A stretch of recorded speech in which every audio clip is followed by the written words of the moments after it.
শুনছনি ভাই শুনছনি, বুঝছনি ভাই বুঝছনি, শুনছনি ভাই শুনছনি, বুঝছনি ভাই বুঝছনি, আসল কথা বুঝছনি। ডিম পাড়ে হাসে, খায় বাতাসে। অনেক মানা করেছিলাম যে তোমরা কোনো জায়গায় ভাঙচুর করবে না, কিন্তু আমার ভাইরা শুনেনি, তারা ভাঙচুর করেছে। আমি দুঃখ প্রকাশ করছি। 2013 সাল থেকে আমি সাংবাদিকতা করি এই শহরে। অনেক কিছুর সাক্ষী, আমরা অনেক কিছু দেখেছি। আমরা বুক খুলে বলতে পারি নাই, কাউকে মুখ খুলে বলতে পারি নাই, হাত খুলে লিখতে পারি নাই। আমাদের কলমের কালি আমরা শেষ করতে পারি নাই। কলম কিনেছি কিন্তু কালি শেষ করতে পারি নাই। আমরা এখন আর আয়নাগর দেখতে চাই না, আয়নার মতো একটি বাংলাদেশ দেখতে চাই। যে আগামীতে যারা ক্ষমতায় আসবে, বর্তমানে যারা এসেছে, সকলেই যেন শিক্ষা গ্রহণ করে সেই প্রত্যাশা থাকবেন। আমরা সব সময় একটি গণতান্ত্রিক প্রক্রিয়ায় একটি স্বচ্ছ জবাবদিহিতামূলক বাংলাদেশ দেখতে চাই।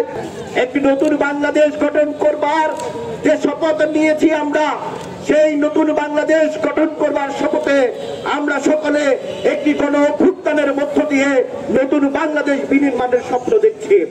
তাই যে নতুন অভ্যুত্থান হয়েছে, 71 সালে যে মুক্তিযুদ্ধ হয়েছিল, সেই মুক্তিযুদ্ধ যেমন শুধুমাত্র আওয়ামী লীগের অবদানে হয়নি, ঠিক তেমন ভাবে 2024 সালে এসে যে গণ অভ্যুত্থান হয়েছে, সেই গণ অভ্যুত্থানও কোন রাজনৈতিক দলের এজেন্ডা এবং বাস্তবায়নের মধ্য দিয়ে হয়নি।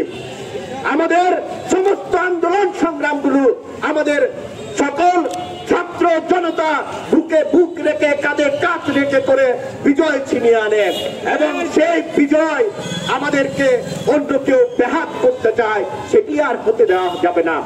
এই বিজয়কে নস্যাৎ করবার জন্য যে সাম্প্রদায়িক হামলা করছে, লুটপাট করছে, ভাস্কর্য ভাঙচুর করছে, সংখ্যালঘুদের উপর নির্যাতন চালাচ্ছে এবং রাষ্ট্রীয় স্থাপনা ধ্বংস করছে, তার প্রতিবাদে আজকে আমরা প্রগতিশীল সংগঠন সমূহ এই প্রতিবাদী সমাবেশে আয়োজন করেছি। আর ক্ষমতা নিয়ে বাহাদুরি করা যাবে না, ভোট চুরি করা যাবে না, ভোট না দিয়ে আবার ক্ষমতায় যেতে দেওয়া হবে না। ভোট না দিয়ে যে পাক আমাদের কাছে কোনো আপত্তি নাই, বিএনপি আসলে আমাদের আপত্তি নাই, আওয়ামী লীগ যদি আবারও নির্বাচন করে ক্ষমতায় আমাদের আপত্তি নাই, কিন্তু নির্বাচন হতে হবে, স্বচ্ছ নির্বাচন হতে হবে, ব্যালটের মাধ্যমে নির্বাচন হতে হবে।